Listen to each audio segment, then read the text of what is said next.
কোনো কিছুতে এখন আর আগের মতো রাগ আসে না। রাগ করে হচ্ছে না খেয়ে পড়েও থাকি না। একটা সময় দেখা যাচ্ছে রাগ আসলে তখন আর খাওয়া-দাওয়া সবকিছু বন্ধ। তো এখন কিন্তু আর সেরকম রাগ হয় না। রাগ হইছে তো হইছে, কিন্তু খাওয়া-দাওয়া বন্ধ নেই।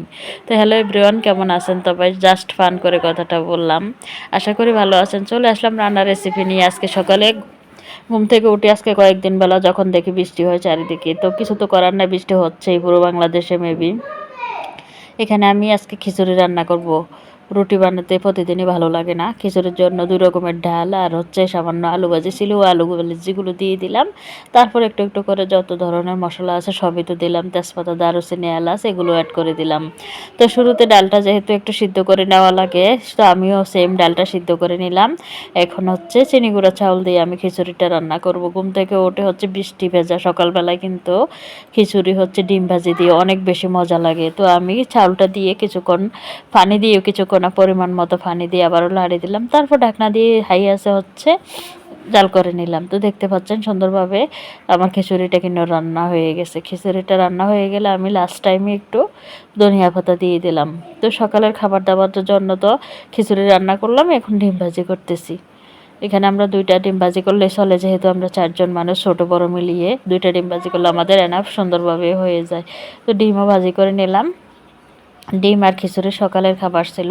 তো দুপুরের জন্য আমার ভালোই আইটেম ছিল আজকে।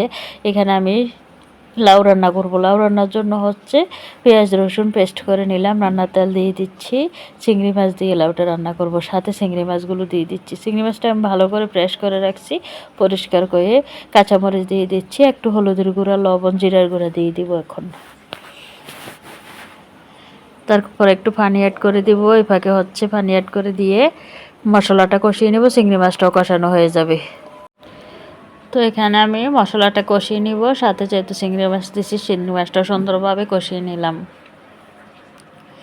লাউ দিয়ে দিব অল্প অল্প করে। এখানে ছোট সাইজের বা মাঝারি সাইজের একটা লাউ নিছি আমি। অল্প কিছুটা লাউ দিয়ে মশলাগুলোর সাথে ভালোভাবে মিশিয়ে নিলাম, তারপরে বাকি লাউগুলোও দিচ্ছি।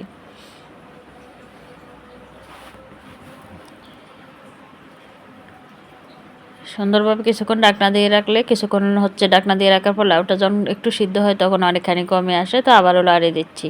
অনেক মজা কিন্তু ঠান্ডা ঠান্ডা দিন, এখন তো খুব বেশি বৃষ্টির কারণে গরমও পড়তেছে না।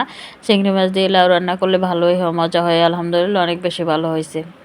তো আমি আপনাদের সাথে যে কথাটা শেয়ার করছি, সংসার করতে গেলে রাগ করা এগুলো কিন্তু চলে না। রাগ করলেও যে, না করলেও সে। অনেক সময় দেখা যায় যে যার জন্য রাগ করলাম, যেই কারণে রাগ করলাম, সে কিন্তু ওটা বিষয়টা বুঝলো না, রাগটাও বুঝলো না, কারণটাও বুঝলো না। আমি শুধু শুধু মাঝখান দিয়ে হচ্ছে ঠকে গেলাম। তো আমার কাছে মনে হয় রাগ করার চাইতে না করে থাকাটাই বেটার। তো আমার আজকে রান্নাবান্না এই পর্যন্ত। আল্লাহ হাফেজ।